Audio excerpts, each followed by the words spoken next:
Well, you forecasted the pandemic in a way, power grid issues, which apparently, on the one hand, all the people that needed to know about this kind of thing seemingly didn't know that it was going to happen, and all these other people that really had almost no business in power grid stability were like, "Hey, that could happen to you." And I want to know, one, how you did that, and why it seems like all the wrong people, and I mean that facetiously, but all the wrong people predict all these things, and all the people who should be predicting these things are like, "La la, I can't hear you. I don't see it coming." The la la, I can't hear you thing is real.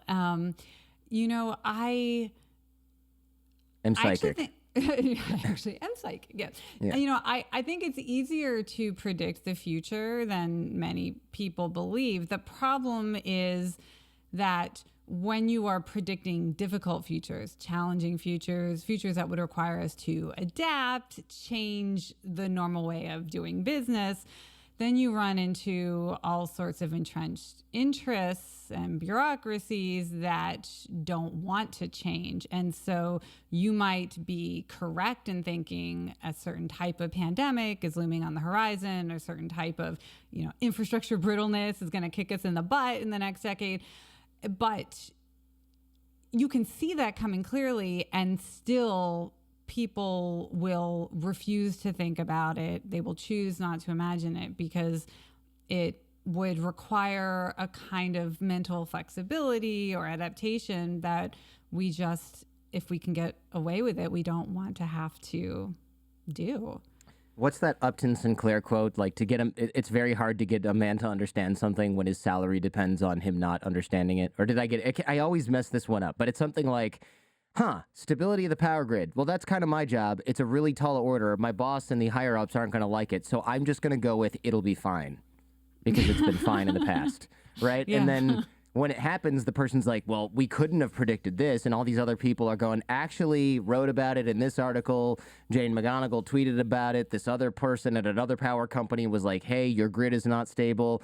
This was a concern when you separated from the national power grid 20 years ago or whatever it was. I'm talking about the Austin thing, right? There was like so many people were like, this was documented. This was like the main issue people were talking about when you made these decisions, and you still decided not to do it. And when you dig deep enough, it's kind of enough to make you buy a tinfoil hat overnight on Amazon, right? Because you're like, oh, these people just wanted to make more money, so they basically said, screw it, it'll be fine. And then when it wasn't, a bunch of people died, but then the other ones were like, I'm fine, so it's okay because I'm rich, or whatever. And, looking at guys like Bill Gates, and we'll get to the conspiracy thinking stuff in a bit, but like looking at a guy like Bill Gates who predicted pandemics in general, it's like then COVID hits and it's a ... Bill Gates is profiting from this and putting microchips in the vaccine because, look, he saw this coming and no one else did. And it's like, well, not no one else.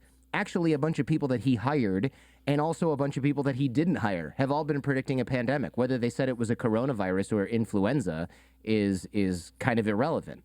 But since he went on the forefront of trying to publicize it, it suddenly became he caused it. Yes. I mean, well, it's so hard to think clearly when we're facing a shock.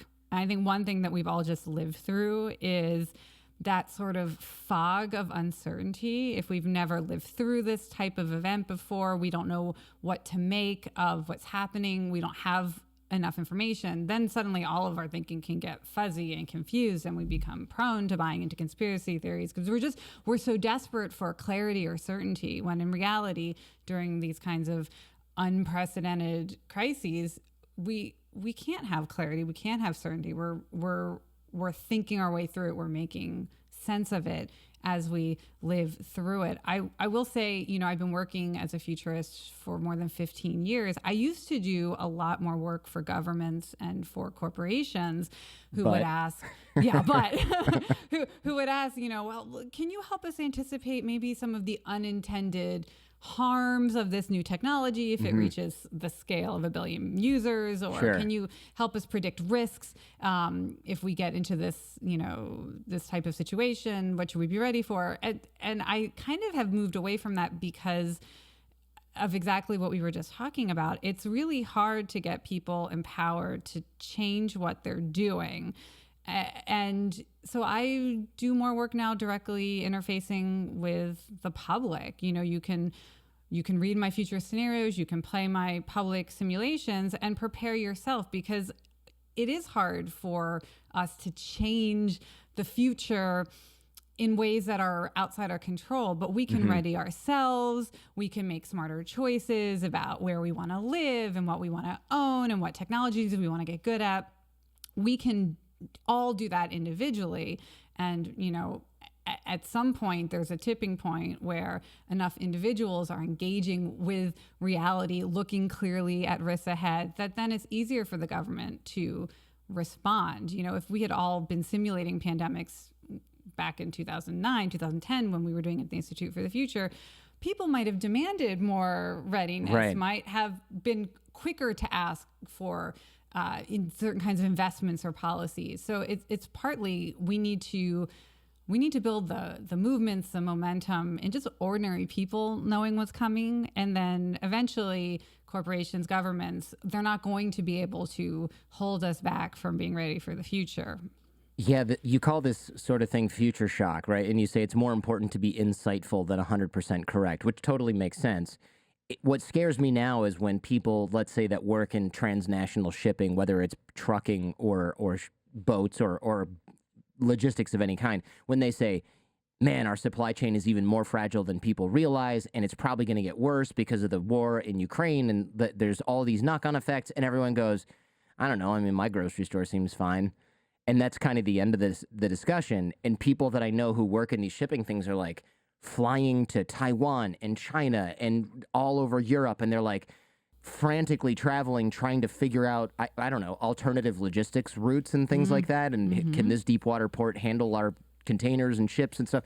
And I'm thinking, this is the canary in the coal mine. If these guys this is what they do at this multi-billion-dollar company, and they're like, oh gosh, I'm not going to sleep tonight. If that is happening over and over and over, it needs to trickle down from those people into people like you and even just the general public, where we go, so it's really obvious we're going to run out of PPE again when we have another pandemic. So who's making it here? And everyone's like, well, not really, because it's hard and it's expensive and they can't get this. And then you need a license for that. And you can't do it in Texas and California for these reasons.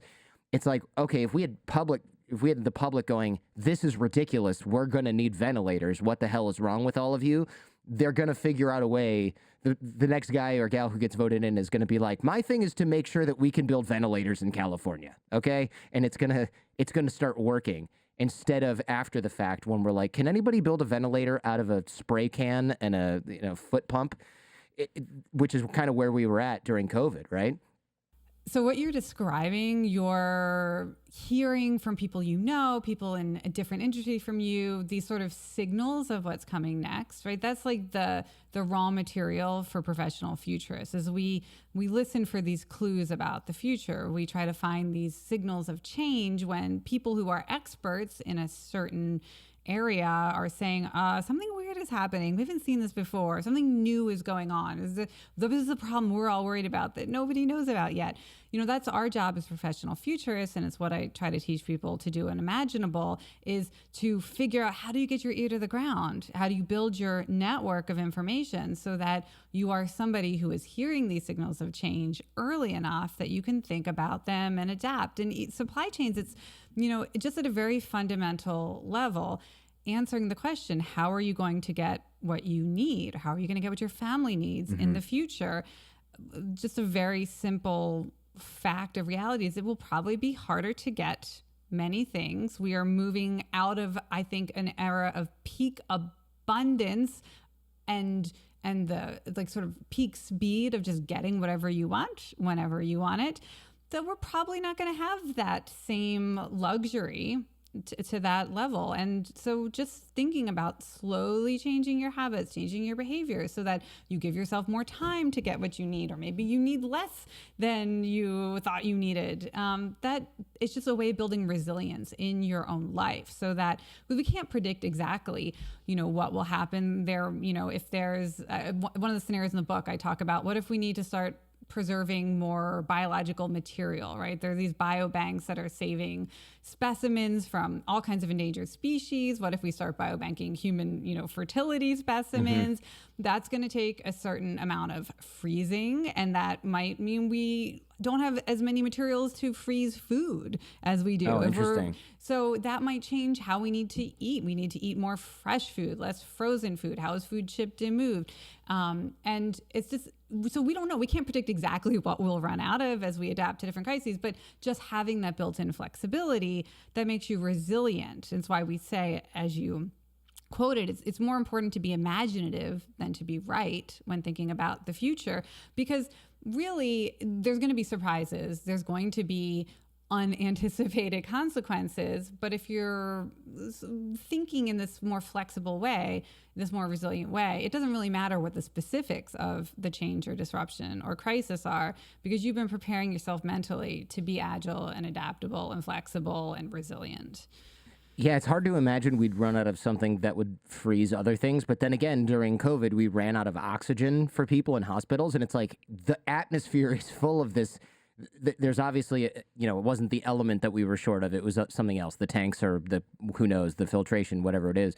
But like, if we're freezing, let's say, healthy biological material, I just spoke with Dr. Shanna Swan, and she was saying like fertility is going way down. And it's like, what if we need people who are healthy and we need to freeze their sperm because new babies are suddenly being born with super low, fertility, and we don't find out for 20 years because we're not testing babies don't have this, right? So it's like, so then we're going retroactive and we're like, okay, healthy males, we need all you can get because we don't know how we're going to solve this. And then we run out of, liquid nitrogen or whatever they use to freeze sperm. And it's like, now we can't freeze dry things and we can't use refrigeration trucks as much as we used to because the stuff that goes in there is gone. So if it's not in the truck now, you can't get it. And then it's like, hope you're growing vegetables on your balcony like they were in Shanghai for some of the people who couldn't get food during the Chinese lockdown. My Chinese teacher was literally showing me that the people who are doing well, there's a magazine article that we read in our Chinese class, my Chinese lessons, where she's like, people who are doing well in Shanghai are growing fruit on their balcony. And a balcony in Shanghai, China is small, okay?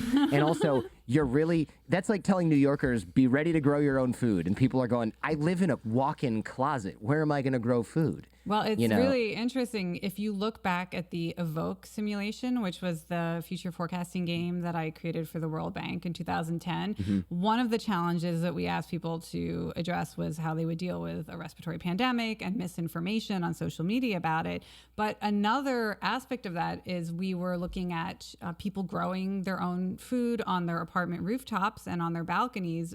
We were depicting that in Japan.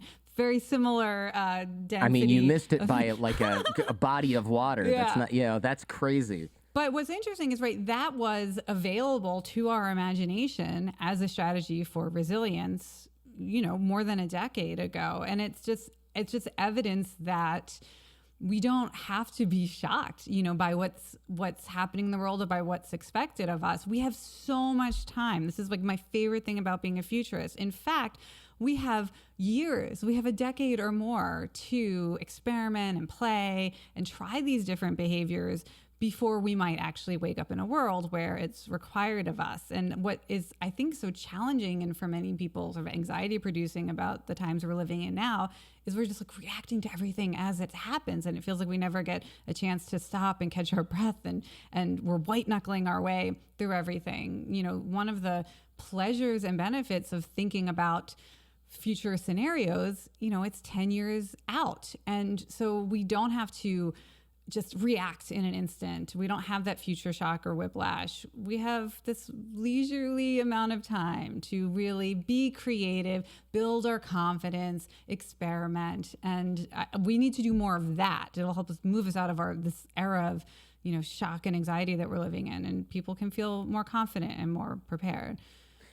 You would think that, well, look, defining worries and risks would help many people feel more hopeful, although I kind of almost feel like it might do the opposite. Like, gaming things worked out well for me in business, but I also had to get rid of this catastrophic thinking and think about positive outcomes and not only negative outcomes. That was hard for me. It's actually still hard for me to go, the best case scenario might happen, or this medium case scenario. What usually happens is, well, I'm doing well right now, but what if all of these horrible things happen and then I'm, living on the street, right? That's where my brain goes. Well, that's my area of expertise, is figuring out how do we think about these scenarios that should be painful or anxiety producing to think about. How do we embrace and engage with them in ways that actually produce hope or produce confidence or produce, extreme motivation to do something new that really matters. And that's fortunately where I have my background as a game designer to draw on. Because, if you think about our favorite video games, those are also set in, often apocalyptic worlds, these difficult futures. And we're totally fine with imagining ourselves and projecting ourselves into these worlds because, well, they're not real. The same is true for the future. When we imagine, worst case scenarios or challenging futures, they are technically as unreal as a video game or a novel, a movie. We can bring that calmness, that willingness to engage, because we don't actually know what the future will be, right? And so we don't have to bring anxiety to it. We can bring that same willingness to engage, especially if we're imagining futures that are a little more fantastic or, a little more out there. It's why the scenarios in Imaginable are so extreme, right? We're talking about an emergency sperm drive, right? Since we were talking about that particular topic, what if there's a national or global drive to get young men to donate sperm? And, it sounds very fantastical and wild, and that's good. We want to be thinking, it's like you have to tweak it so that not only is it challenging, but it's like so challenging, it's almost fun, right? It's why my future scenarios are just, we often call them ridiculous at first. They really seem like more like a Hollywood blockbuster movie than a government report of like, here's what's coming, you have to get ready. We try to make it fun and playful and imaginative so that we allow our mind to confront real risks and challenges, but in a context that feels more free from the negative thinking and the catastrophic thinking, and more like, what would I do? Like, this is so wild. It's actually fun to imagine. Yeah, you're right. I think also you mentioned this in the book. When we imagine the future, we switch from first person to third person perspective. What does this do? I mean, it certainly makes things easier when I'm like, well, that's a problem for future Jordan, and I don't envy that guy, right? I can kind of let that go. I don't usually think that way, of course, but I guess it's easier for me to look at that and go, that's not me, at least not me right now.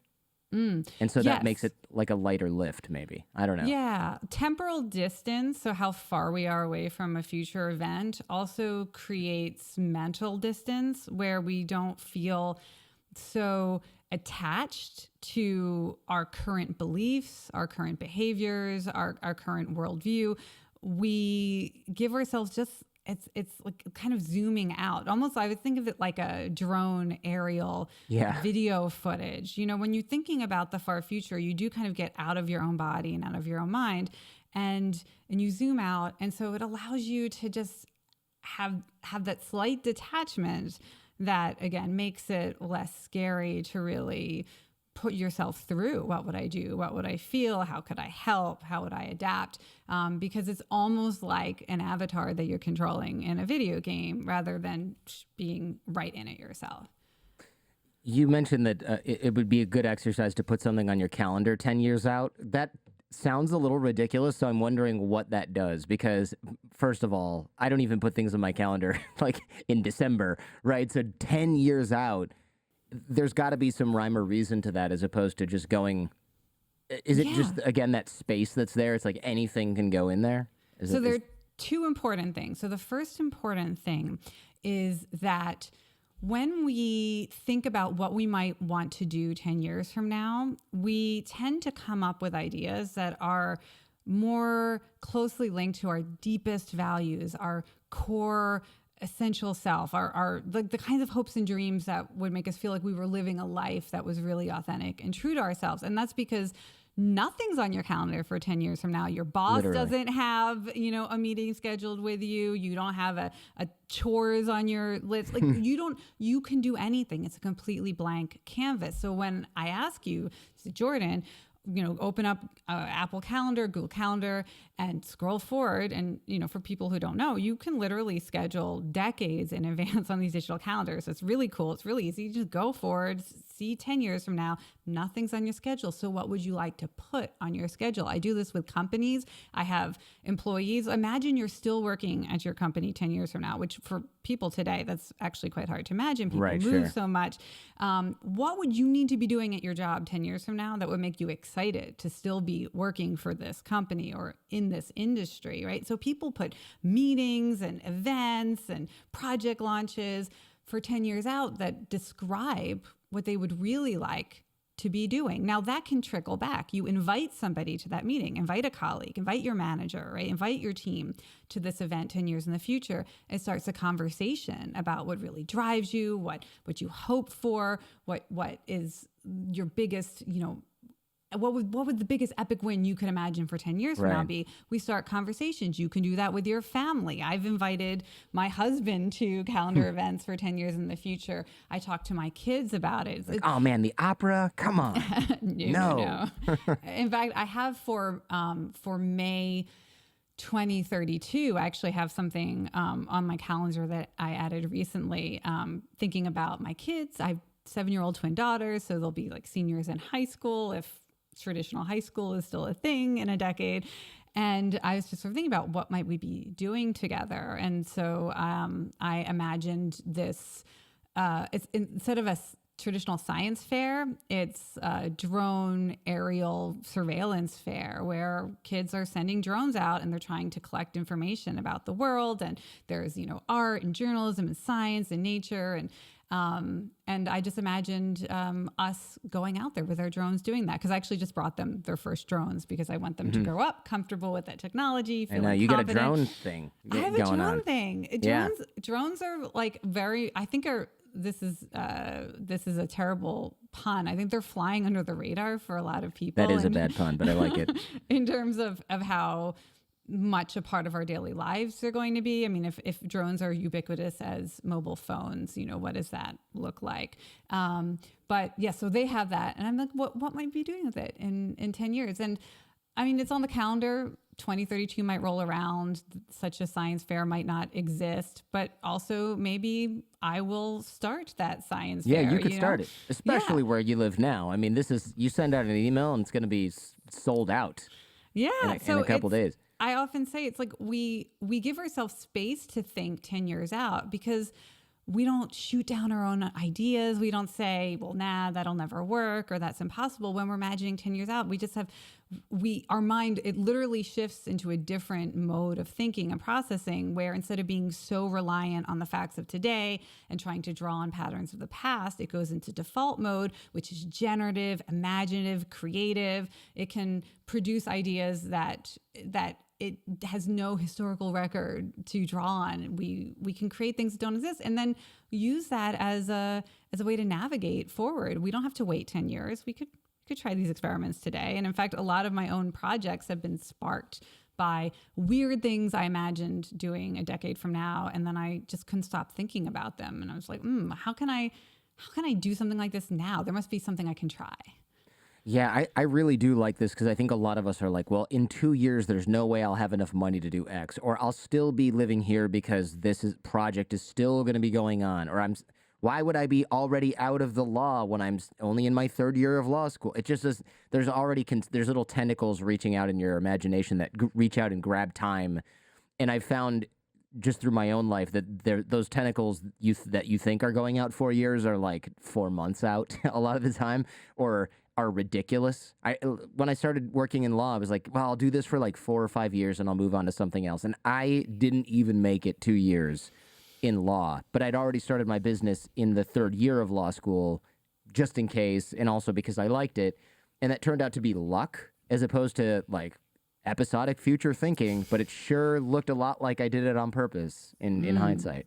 And it worked out, which is amazing. And part of it is just believing that we can change from our current path. Another reason why I think people feel so much more optimistic when they think about these far future scenarios is that by imagining yourself doing something different, even if it's as weird as adapting to a geoengineering, crisis, like, whoops, we accidentally injected too much sulfate particles into the atmosphere, and instead of cooling the planet by 1 degree, we cooled it by like 20 degrees. So it's a 10-year winter. Okay, well, how are we going to live through this?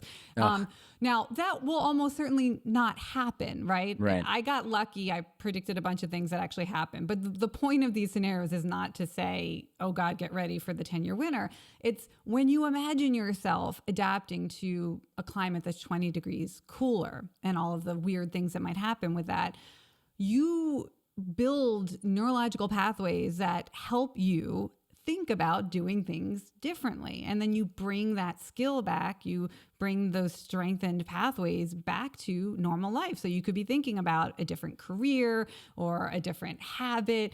We can make change more easily today because we've imagined ourselves so vividly, so plausibly doing wild, amazingly different things. Then that just suddenly becomes a part of how we think. And it's why I say mental flexibility is the biggest, best outcome that we get from thinking about weird futures, is we just don't get stuck in old ways of doing things. When you imagine the 20-year winter, where was like the California of that? I mean, I would imagine you were like, oh, well, now I need to go get a villa in like Djibouti, right? Because it's going to be 75 degrees there instead of 105 degrees there. I mean, it's funny. There is a lot of like climate forecasting in the book. Where might it be a good place to live if this certain change happens? But of course, then there's migration laws that would make it challenging. Like, oh, we're all going to go live in Djibouti now. Yeah, like, no. how is that going to work? Are they have open borders now? So this is interesting in that it makes you start to think about a whole other area of possible change, right? If we do need to move around the planet, how are we going to help people do that safely, equitably, legally, with economic opportunity on the other side? And this is also just one of the fun things about playing with these wild scenarios is it's like a labyrinth. Like you think you're thinking about geoengineering, but now suddenly you're thinking about open borders. And now suddenly you're thinking about high density urban environments. What if we were living in cities, 10 times as dense as New York City? And what would that be like for dating and for festivals and for work and whatever you're interested in? Yeah, you got to set your Bumble radius for 30 feet. Right? I mean, that could be fun. But Yeah. it's these twisting turns. And I'm always saying, just follow the clues, what's interesting to you, what grabs your curiosity and imagination. And then suddenly you're becoming an expert on things totally outside your domain. You're meeting people who are passionate about things you didn't know you were passionate about before. It really expands your worldview and what you're exposed to in a way that, like my own twin sister, I have an identical twin sister, Callie, who's very smart. She teaches at Stanford. She has her PhD too. She writes books. She read Imaginable and she was like, how do you know all this stuff? Like, I don't even understand. Where did you get this information? I'm like, I don't know. That's just what being a futurist is you hear about weird stuff and then you follow up on the clues and then they lead you. And it's, in a way, it's like, I see this as it's almost like the positive, healthy, factually based version of conspiracy theories. Yes. In that you do get to follow the breadcrumbs and do your own research, but you're exposing yourself to like cool facts and science and new social movements and trends in other countries. And so it has the kind of psychological appeal of a conspiracy theory, but it's real and it actually helps you prepare.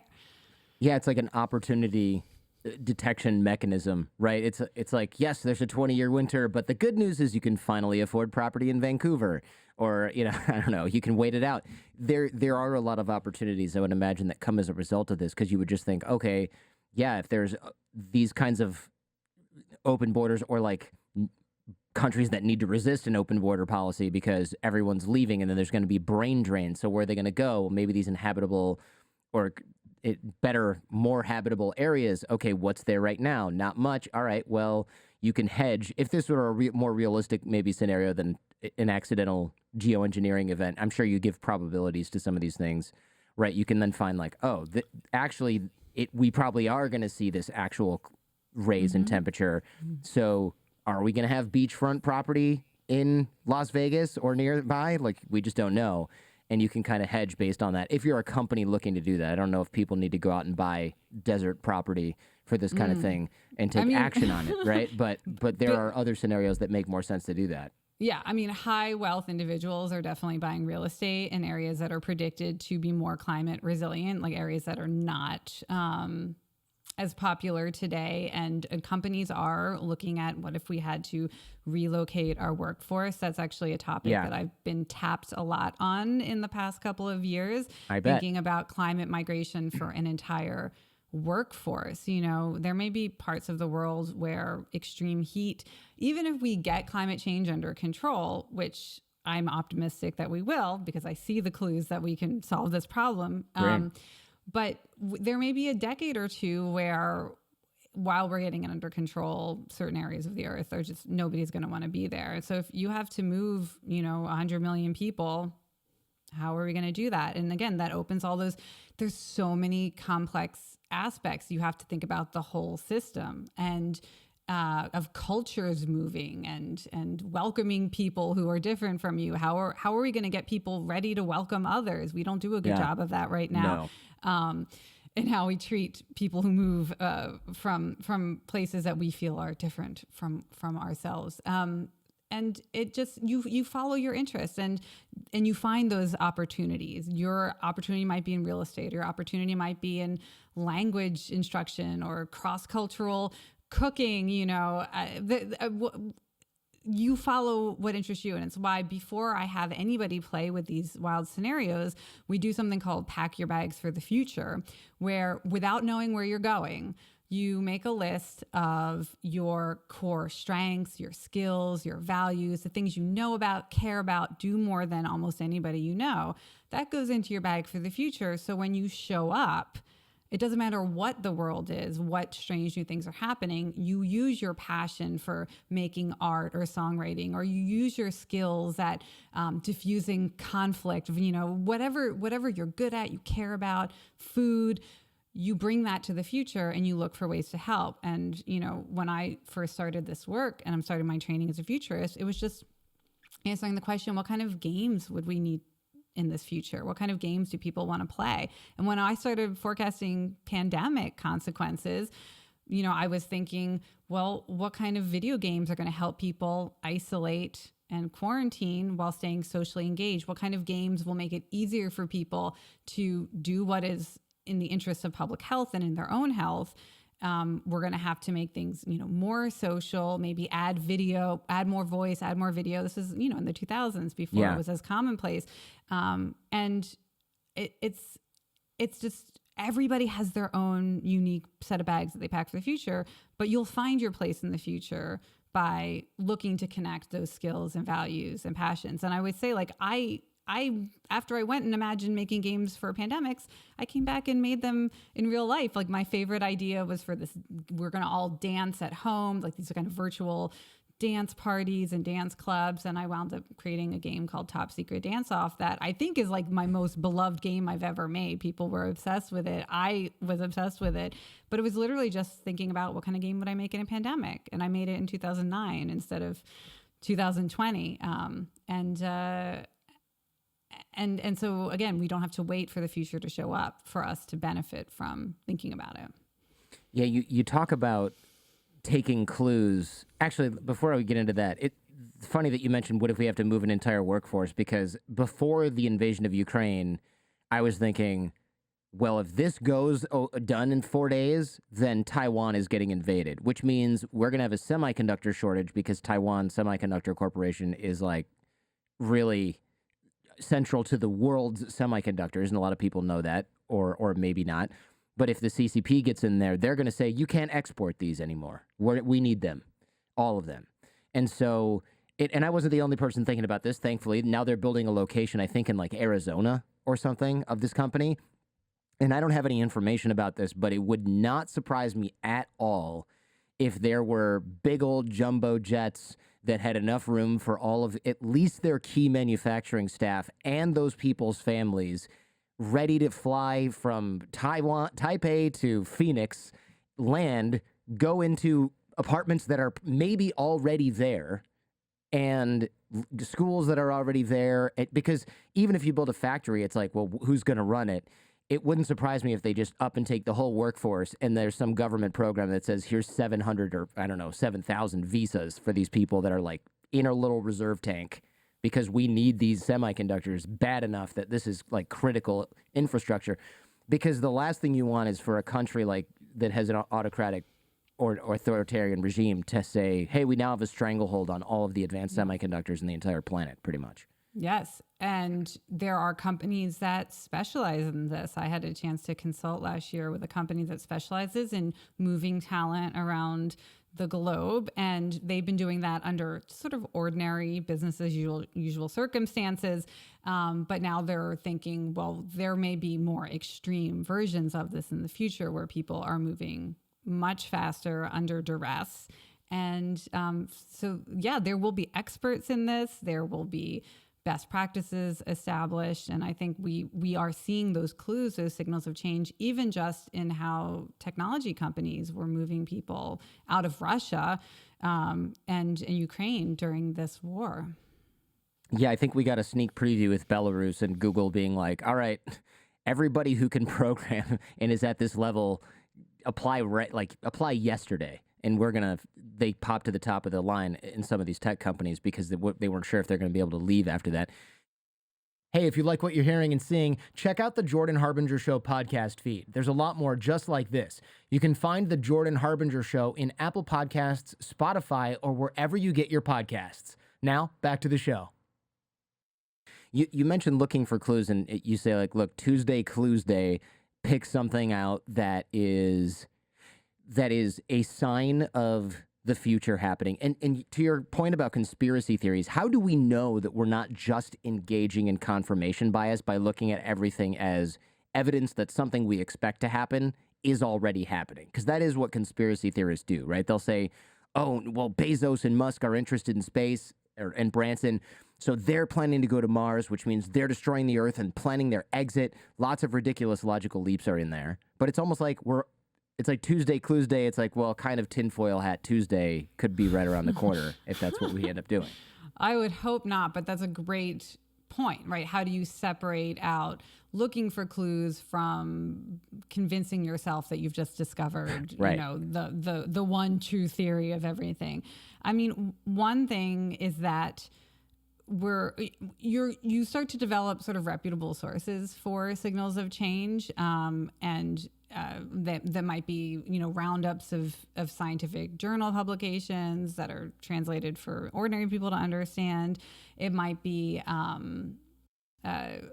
a trusted peer group. At the Institute for the Future, all of our researchers contribute signals of change to a database, and then we can evaluate them for the strength of the signal.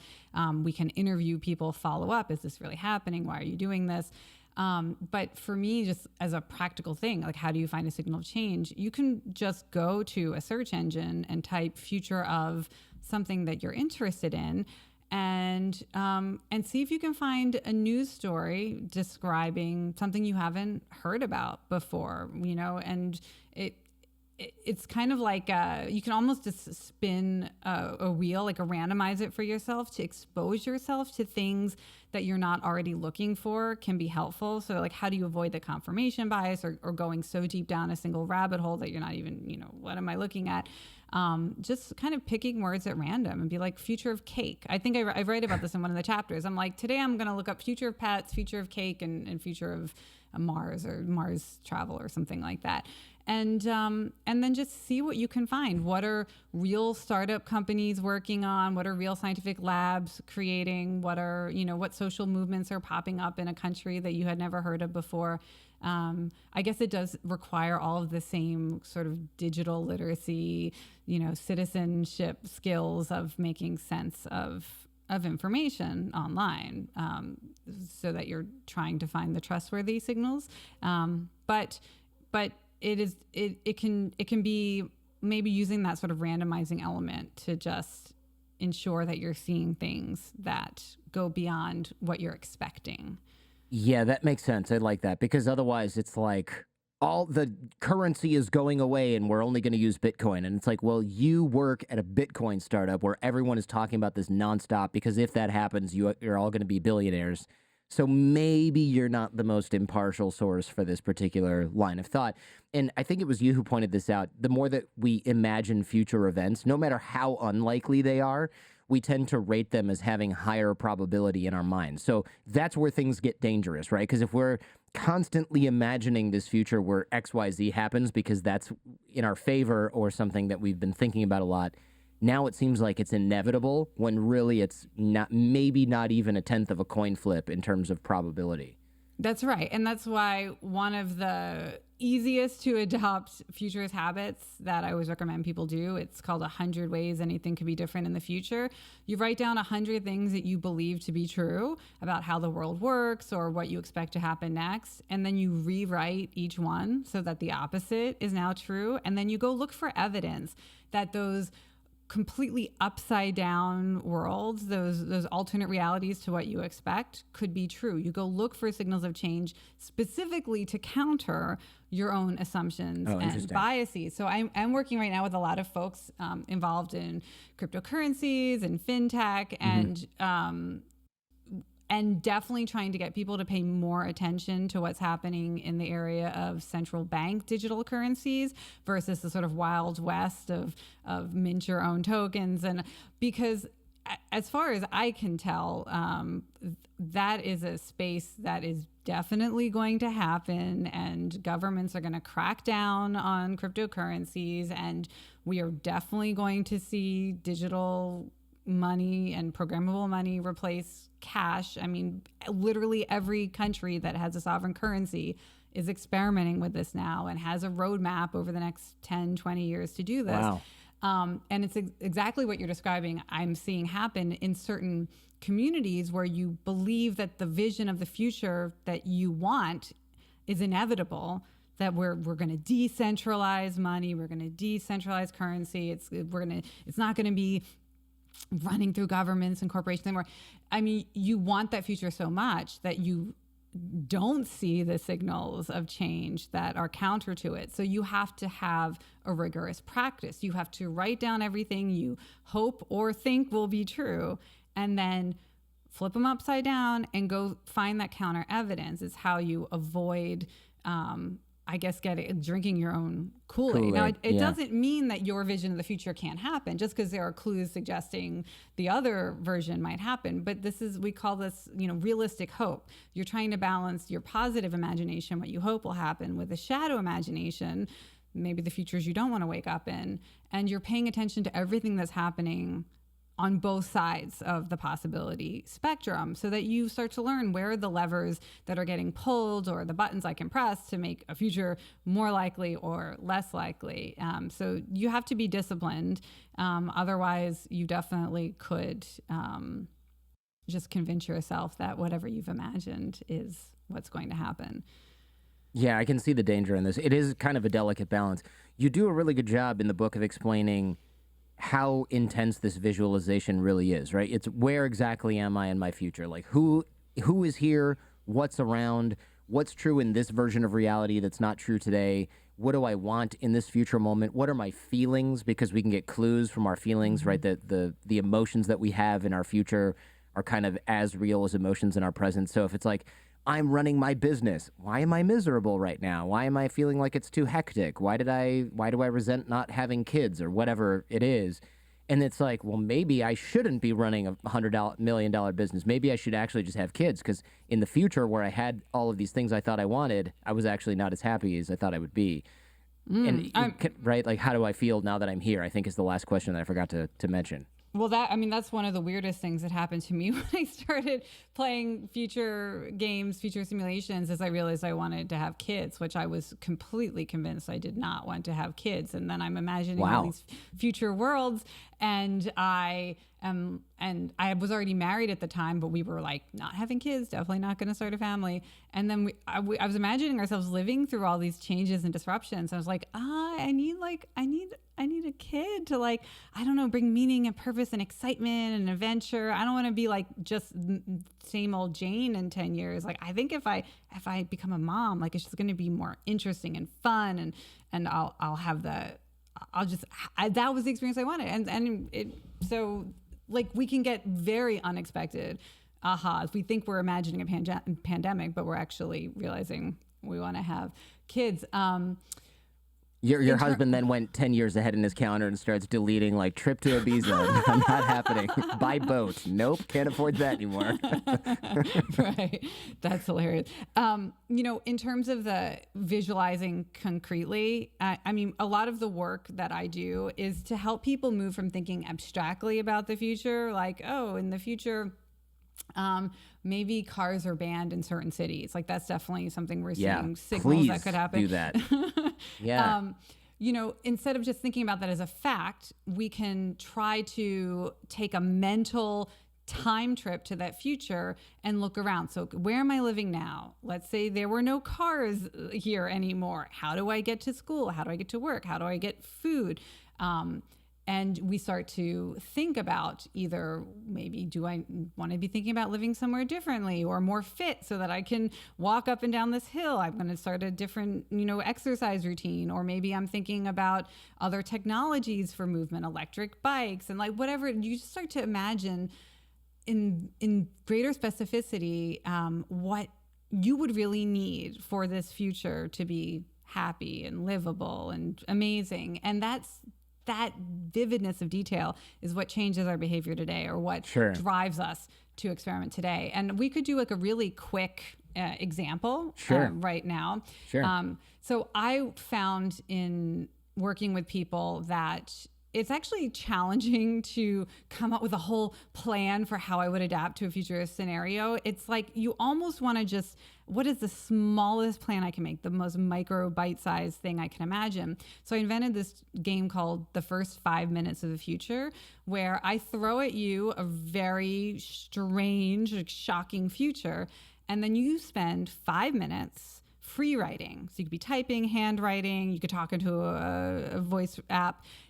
5 minutes only, thinking out loud, writing just in real time what you would do in the first 5 minutes after this future happened. So one of the futures I think we should be getting ready for are government mandated internet shutdowns. Yeah, this is freaking me out already just hearing about it. Like, a guy who has a business on the internet, I'm like, note to self, think about how I would handle that.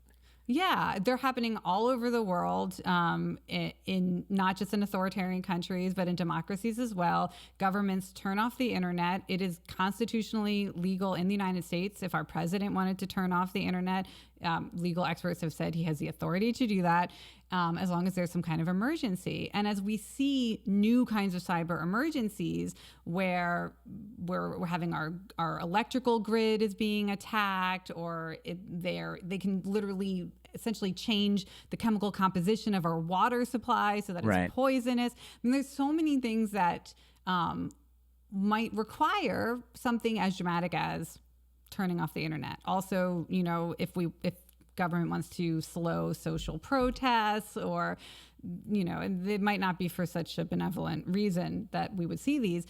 So we could do a first 5 minutes of the future around, you wake up one day, you get an emergency message on your phone. It says, okay, internet's going to be shut down for a minimum of 2 weeks starting at noon today. And noon is like, in an hour. Right. What do you do in the first 5 minutes after you get this message? And maybe folks who are listening to this podcast could pause and actually play with this. Yeah. You've got an hour of internet left. Mobile phone service is going down too. You're not going to be able to use your cell phone to call people. What do you do in that hour? And imagine yourself, just the first 5 minutes. Who do you call? What do you download? What actions are you putting in place?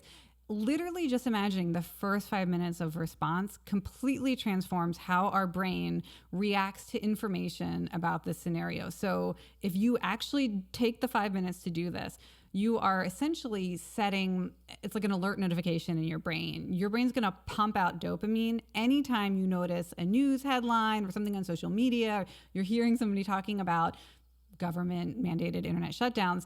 Your brain is primed for it. It's hungry, it's ready, you've increased the salience. And so there are all these scenarios that you can play these first 5 minutes of the future game with that essentially turns you into this, like, this is how you get your ear to the ground to spot the signals. You're training your brain to get excited and feel like, now this is something I need to pay attention to. Yeah, I thought a little bit about this one because this was in the book, and it's like, first of all, I put some stuff in the show notes, but like, get FireChat and Signal Offline Messenger, which create these almost like text message networks. We use these at music festivals, like raves and stuff, because like the service never works, and there's always too many people on there, and it's like you got to meet your friends somewhere. How do you communicate? You get FireChat. It works because it's like it uses other people's phones to jump around. Apple could create and build these mesh network capabilities right into iOS. I think that's possibly something that could happen, because imagine you could use your cell phone in a disaster area with no internet, because it would use whatever they use to do Find My Phone, and it would just communicate text messages and possibly even calls, depending on how well your transmitters and 5G and whatever are working on your phone. Although I think what I would end up doing is I would go to the airport immediately and find it. I'd be like, which countries have internet tomorrow? And then go to the airport and book the tickets right then online with my last hour of internet. You better be booking the tickets like while you're now will flights take off without, when those systems go down? How does air traffic control operate nowadays without, there are complications, but this is you know what? Go satisfy your curiosity. Look up, can planes take off if there's, an internet shutdown? Like, find out this stuff. If nothing else, you have satisfied some curiosity, something cool, you never know when it will be useful. And then, what did you said something that really got me excited, and the mesh networks. Amazon got in trouble about a year ago when they announced that they were going to, unless you opted out of it, essentially turn on this mesh network capacity if you had a smart speaker from Amazon to connect to your neighbor's internet, so that Amazon was basically saying, like, unless you opt out, we're actually building a mesh network that they said would essentially make their network more robust and resilient if there's like bandwidth issues, like, well, we'll just borrow your internet. And they actually the headlines were like, it's a privacy nightmare, blah blah blah. But in fact, if Amazon did this, then we would have this total backup internet that the government couldn't turn off the internet, because Amazon would say, not so fast. Here we have a completely functional mesh network with 100 million homes connected that can now talk to each other, communicate to each other. It's interesting, and then that makes you wonder, we're already seeing technology companies essentially usurp so much of what used to be government functions or public services.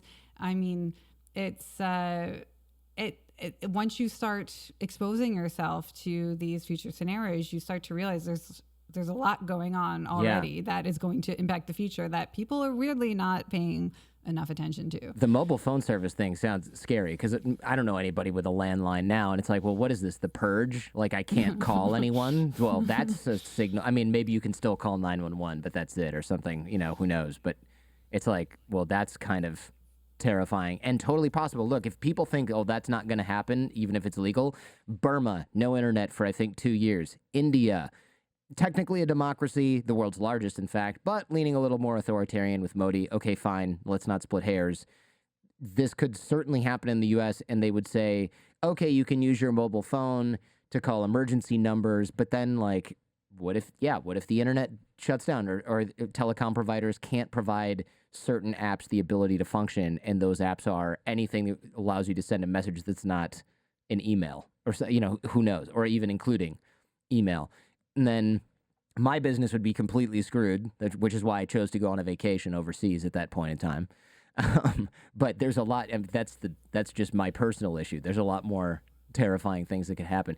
And so visualizing these sorts of unusual events can help break what would be called the normalcy bias, right? Where we sort of, the human tendency to predict that things will be largely the same as they are now in 10 years, which is not ever the case. Smartphones went from nobody's going to use this to everyone has one pretty much within 10 or 15 years, was it? And that was maybe slower than usual. Yes. And political change and social change and legal change and just what is considered acceptable or popular culture can change. And the problem with normalcy bias is that, normally it serves us to expect that things will continue the same way, because otherwise we'd be living in this existential crisis constantly. Like, what is real? How does this work? It would be overwhelming. We'd be exhausted. We'd be burnt out. We want to assume some level of normalcy, but if our brain gets too comfortable with these patterns, then we don't notice the new signals. We dismiss them because the patterns are so deeply entrenched, or we get stuck in old ways of doing things. We refuse to believe that change is possible. So there's an element also of, it's not just about preparing for disruptions or crises. It's also about being able to imagine that transformative change we want is possible. And this is really relevant to political movements, to social movements.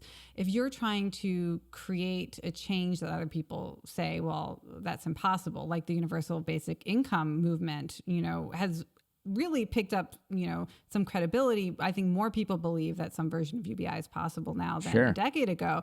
But a decade ago, it was like, what are you talking about? Giving people money for nothing. It will never happen. Protestant work ethic, blah, blah, blah. If you want to believe that you can make the world better, it also helps to be able to combat this normalcy bias. And the border situation and migration is a great example of this. We say at the Institute for the Future that you need to look back at least twice as far as you're trying to look forward to see what else has changed in the past, and maybe find examples of how quickly things can change and how dramatically they can change, in order to just build your belief that change is possible, especially if we're trying to make change on purpose, intentionally. And I was really ignorant. I didn't realize, to me, it seemed like border enforcement and migration laws, like that's just natural order. It's like a law of physics. Like, of course you keep people out of spaces. And I had to learn that before World War I, there was no border enforcement. You could go where you could get there. You could live there.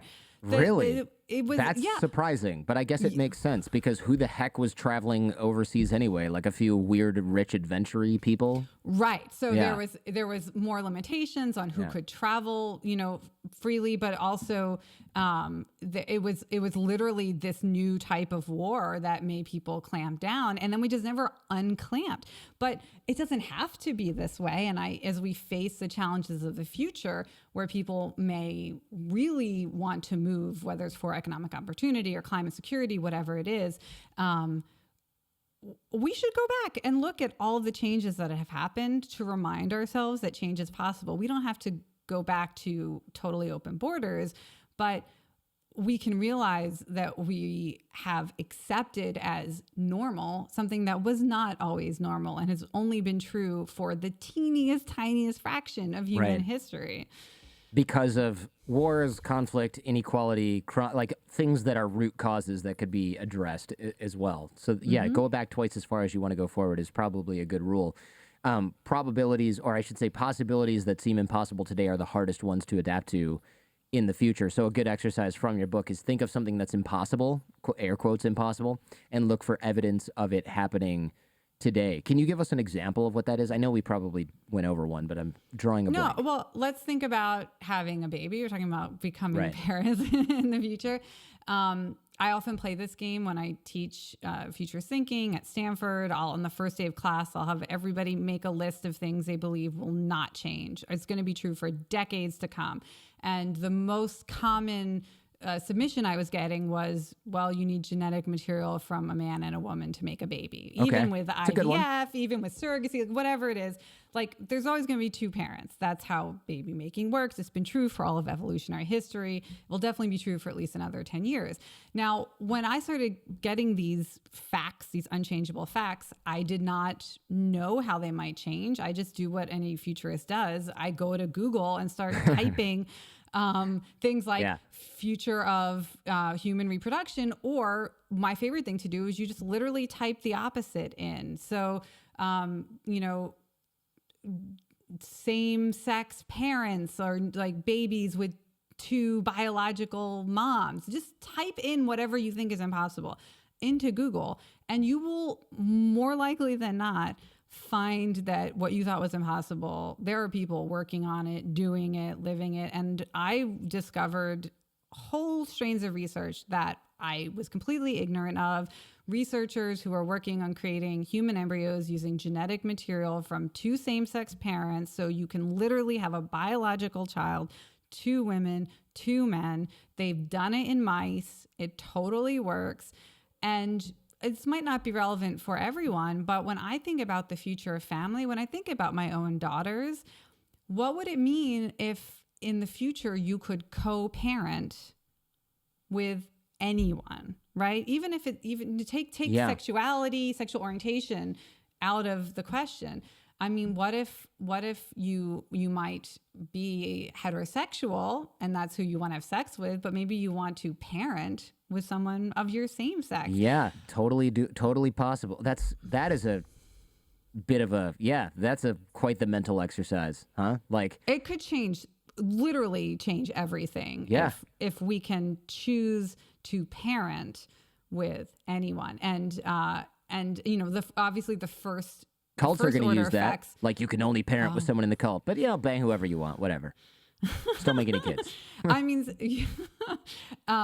like the first order effects will be obviously people in the LGBTQ community who have never been able to have babies together in that way. That will be the first order effect. But, you can let your imagination run wild, right? Try to keep up with it, see where it takes you.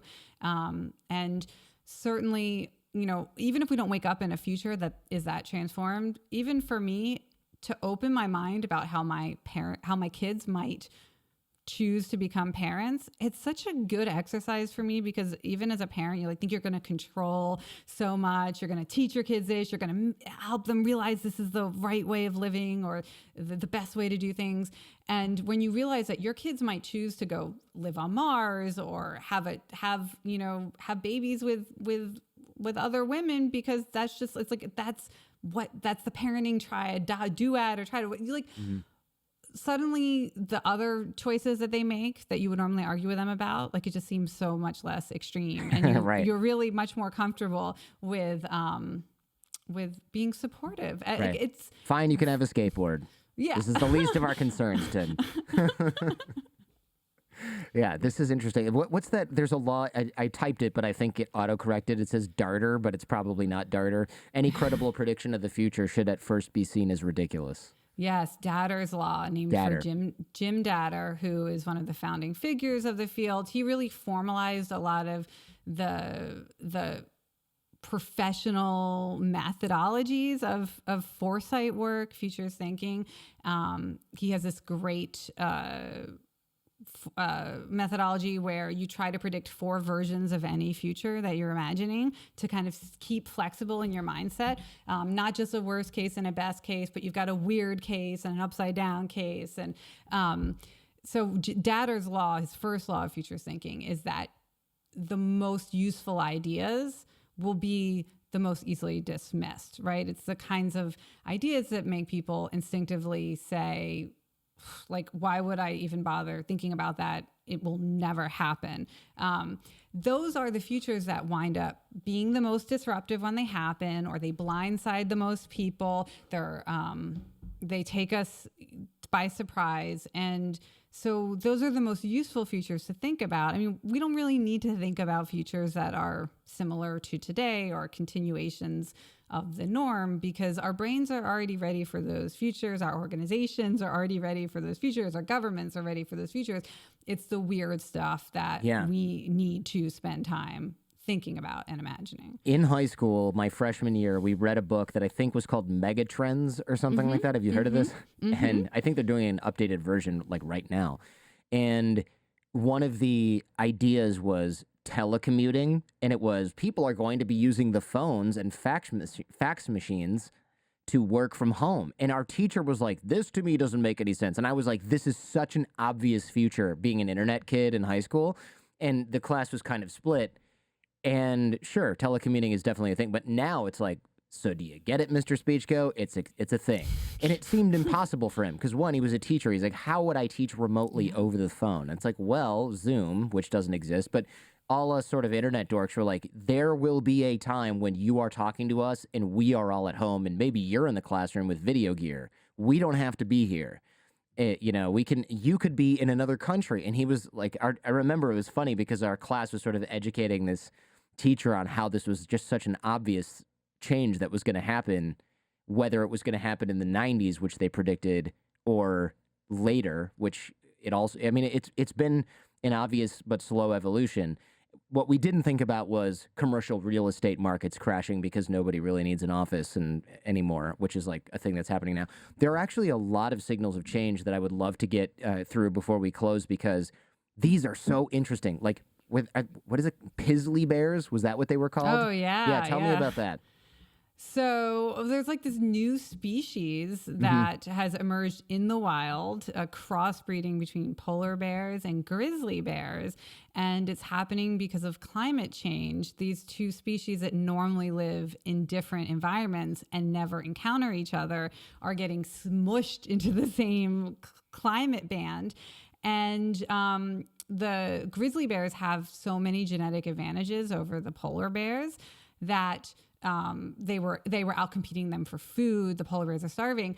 The polar bears started mating with the grizzly bears, essentially that was the only way for them to survive, was to breed with the stronger, more powerful species. And now there's this new bear called the Pizzly bear, and they're showing up more frequently now and in more areas of the world. And to me, it's like most of us will never encounter a Pizzly bear in the wild. You better hope you don't, because polar bears are super aggressive, and if they're mated with a grizzly, they're going to be strong, fast, aggressive, and yeah, you're screwed if you meet one in the wild.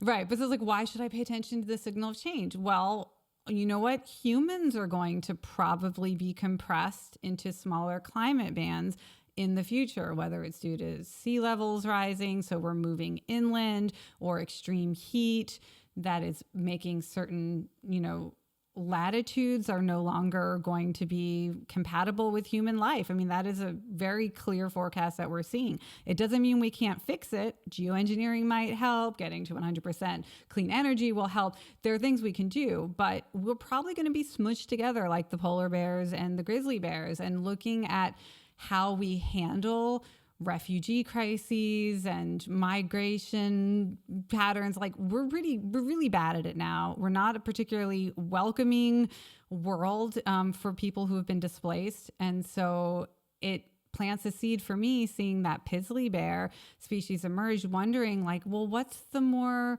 resilient version of humanity where we do learn to live maybe in higher density cities, in these more compressed climate bands? How are we going to be ready for that? And I'm like, when people ask me, what's the big skill I should learn for the next decade? Is it, the certain type of programming or CRISPR, genetic modification? What do I need to do to be ready? And I'm like, we need to learn how to be welcoming and how to feel comfortable with people who we perceive as different from ourselves. Because if we don't learn how to do that, we are looking at decades of unprecedented social division and suffering, because we're definitely going to be packed in tighter. That's for sure going to happen.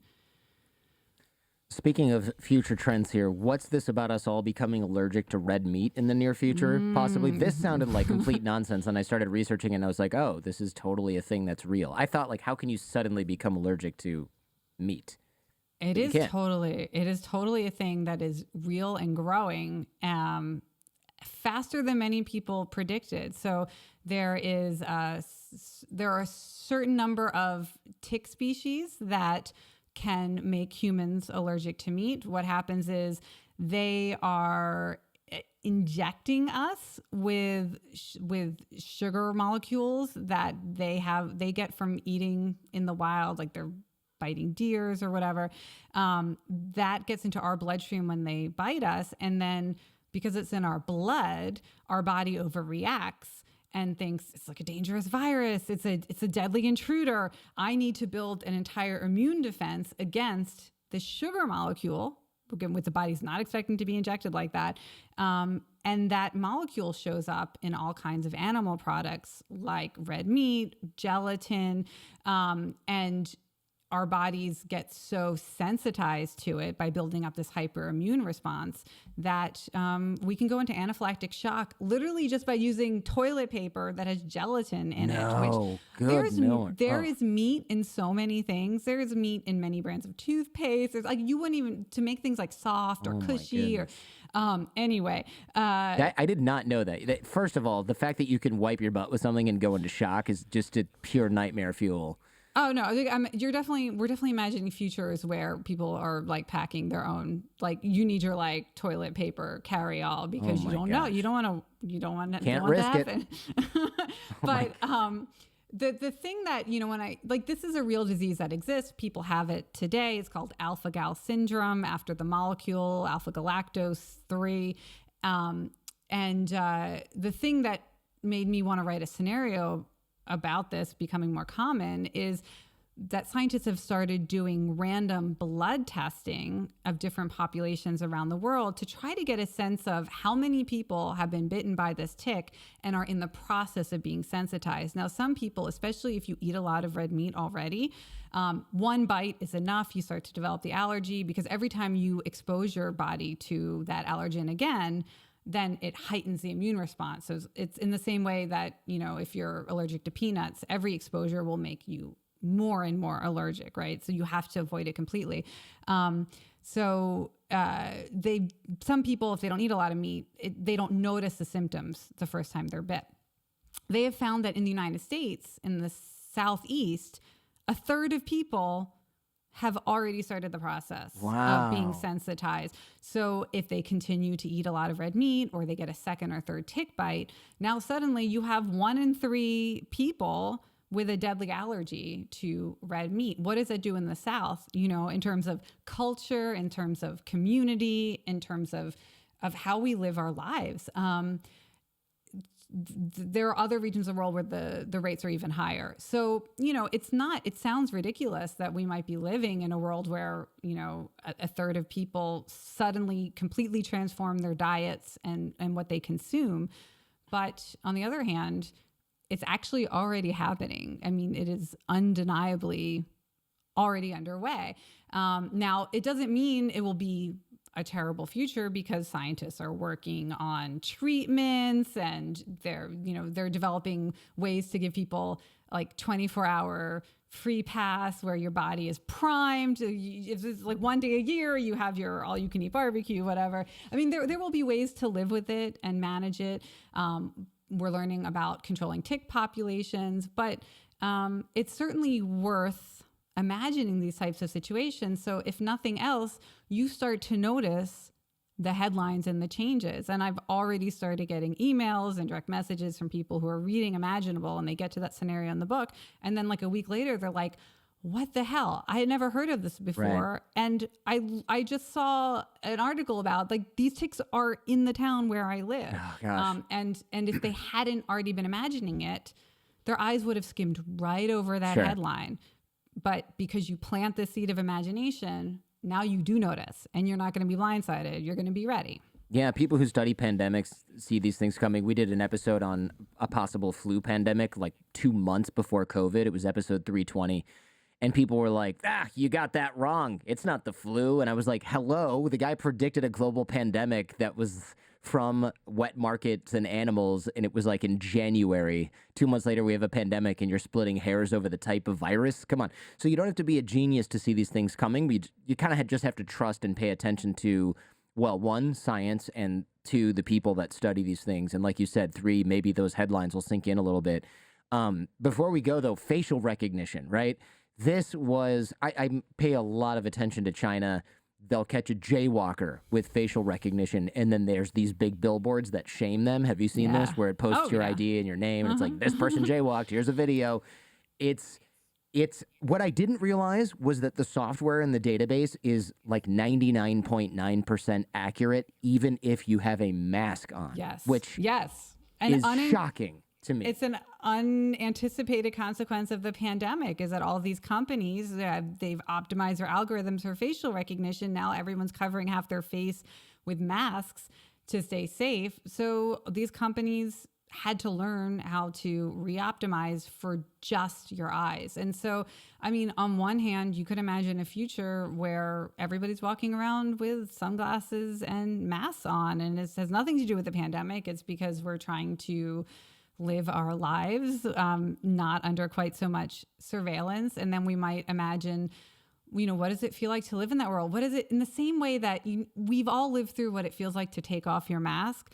Imagine having that feeling for taking off your sunglasses and actually being able to see somebody and look them in the eyes, and how intimate it might feel to look someone in the eyes in the future. We can really have aha moments of like just viscerally getting that sense of intuition about how different things could be. We might be inspired to learn different tricks. I was inspired learning about facial recognition to like, well, what can I do if I maybe want to opt out of this? Well, there's adversarial makeup techniques where you can put like these colorful shapes on your face. It looks kind of like 80s, the triangles, the geometric shapes. You can put the makeup on to try to confuse the algorithms. And then maybe you try this today and you go outside wearing your adversarial makeup and someone asks you, what is that? Like, is that the new TikTok trend? What's going on? Yeah. And you're like, well, no, this is going to confuse facial recognition, which, by the way, did you know facial recognition is like happening in the space that we're in? Or you can essentially become your own signal of change, informing people around you, like advocating for futures or actions that you think we should take. And it all starts by imagining these scenarios, listening to the clues, and then suddenly you find yourself just ready and changing things. Yeah, it's going to look like we're cosplaying Twisted Sister. Are you old enough to remember who that is? Yeah. Yeah. Like the crazy facial makeup. I'm waiting for it to be built into iPhone 20 / Facebook and Instagram. And you talk about this in the book, like someone raises their phone up and you're like, are they taking a photo of me? That's what we would think now. But in 10 years or whatever, maybe it's like, no, this guy is scanning me because he wants to see how many followers I have, what my social status is or whatever, what what metrics. Political party are you registered for? What vaccinations have you had? I mean, there's what company that I work for. All this data is going to be built in there, and they can do it without your consent, and they would do it all the time. It's not like, what's your at? It's going to be just like, zing, oh, damn, she's married. It's going to be that kind of thing. And there's going to be all new status games that all these influencers use to look positive, or that I shouldn't even say influencers, single people especially are going to use. It's like, well, if I get scanned, I want this photo to show up first. And it's going to be like SEO for businesses now, except for dating in the future, where it's like, you got to hire someone to look at your Tinder profile and make sure your pictures look good. It's going to be that, but for facial recognition. And like, well, I want it to say that I work at Google, even though I don't work there anymore, because that looks better. It's just crazy. No, SEO for your face. That sounds exactly right to me. And it's also a world where like maybe even the idea of a stranger doesn't exist anymore, because a stranger is someone you don't know. And if we can just quickly, maybe our smartphone, we just like, shoop, and then in this simple gesture, we have all this information about anybody. What does it mean when there are no strangers, and what do we replace that with in terms of social relations? Sometimes I just go to these worlds to just, muse, because because things will almost certainly be weirder than we can imagine. So it's probably good to give ourselves a little bit of time and space. Next time you're bored, instead of scrolling through social media, just imagine yourself living in this world of facial recognition where there are no strangers, and just how that changes things that you do and love. I feel if we did this like once a week, I think we would all find that we were really fired up for the future. Yeah, I think you're probably right. I mean, it's easier for me to imagine dark things like you've seen AI blending faces together. Well, like, what if we combine that with advertising or political messages or disinformation, right? So instead of disinformation coming from some kooky weirdo that's kind of not relatable because I'm not a kooky weirdo like this person, tinfoil hat kind of guy.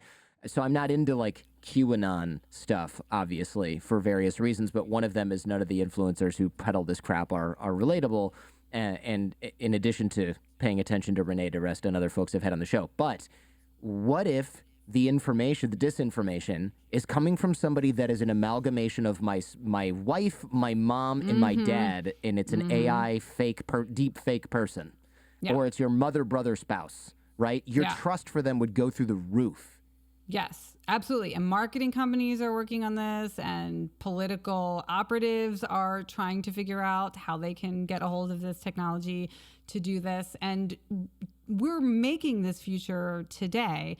Every time, I do a podcast episode, that is more information for these AIs of the future to know what I sound like, so they can call my kids in the future and give them a political message or a marketing message that sounds like their mom. And if I friend them on social media when they're old enough to have accounts, then they're going to be able to use that information to know who these kids' mom are, and let's go find all the audio files of her on the internet so that we can make this message sound like their mom. That's happening. That's for sure going to happen. What do we want to do about it? How do we want to be ready for it? I don't have all the answers to this. I know that if we start thinking about it now, before it's commonplace, we're going to be in a better situation. And maybe some of the folks listening to this episode will be the people to figure out, what do we do to get ready for this, to stop it, to make it fair, to make it, actually, like, what's the positive version of this? Maybe we could imagine the same technology being used for good. Let's try to focus on that. People listening, we have a while, we have at least a decade. So maybe this can become a new calling or career path for them. Yeah. I like the idea of somebody who specializes in countering this a little bit. Good thing there are no audio files of me available on the internet, right? Then I'm safe from that particular threat. Truly, podcasters have a unique podcast hosts have a unique risk that it's good to raise awareness of. You all will be the first audio deepfakes, for sure. You are the front line of this future. It definitely, like, if you look and you go, Jordan Harbinger 1,500 hours, Joe Rogan probably 2,000 hours. It's going to be, the prototypes of this are going to have people like him or me or Tim Ferriss or whoever as the prototype, because they can just get all of it for free in WAV or MP3 format and use that to test their machine, and there's like nothing we can do about it. Right. The most advanced audio deepfake is actually trained on Joe Rogan. That makes sense. That is a fact. Yeah, perfect. And I'm sure video is right behind it. Leave us with something optimistic for the future, right? Because right now we got authoritarian surveillance state, disinfo, climate change, communication lockdown, Illuminati, planetary exodus. Sounds great. I mean, look, the things that make me most optimistic for the future are, ideas related to abundance, modern monetary theory. There are limitations on what we can do to solve problems. They're limited by material resources and by how much work we can actually do, how many people we can find to do the work. But money is not a limited resource. Governments can make it, we can mint it, we can have universal basic income, we can have cash stimulus, we can pay people to do frontline climate work, we can pay people to care for each other. And I think when I'm like, what is the world I want to wake up in? What am I excited for myself and my kids?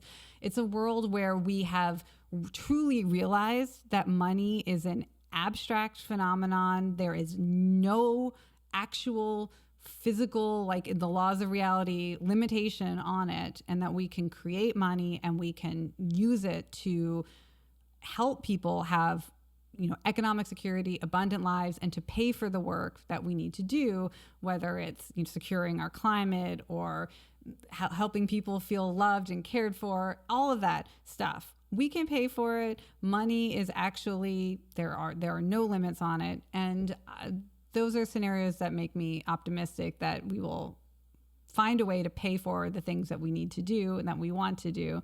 And that unsticking of our mind is a process that will happen in the coming years. But I feel very optimistic that we're going to have a lot more money in circulation and people will be paid to do things that they're not paid to do today, and that will lift us out of poverty. If we're in poverty, it will create economic security, it will create a sense of abundance and wellness, and that we can do the things we need to do, whether it's geoengineering or building new cities or whatever work needs to be done.